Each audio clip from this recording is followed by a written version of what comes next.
रच के बनाए हैं कि हमारे खातिर फुआ के अच्छा दुनिया में भेजवले बाड़े। तहरा खातिर फुआ के भेजौले बने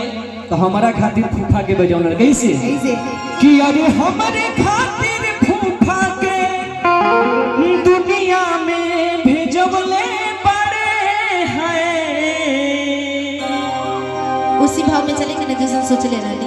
अच्छा फिर दिक्कत हो जाएगा। ऐसे कि क्या कि जैसन सोच ले रहने वैसन फुआ मोर बारे फंस के जो जैसन सोच ले रहने वैसन फुआ मोर बारे फंस के जोर बारे जैसन सोच ले रहने वैसन भौजी मोर बारे भैया से के जो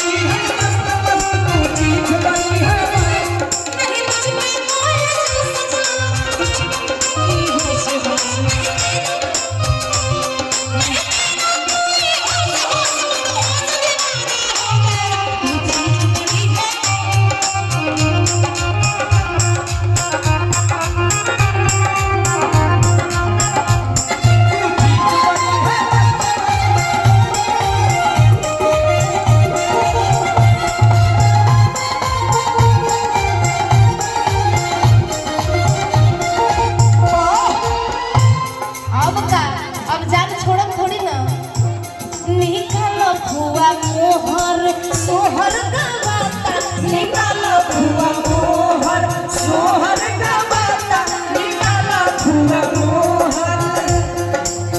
फुआ के हाथ में बा 500 हो सदिया फुआ के हाथ में बा 500 हो फुआ जी बड़ी तड़पा रही है क्या करें फुआ इसने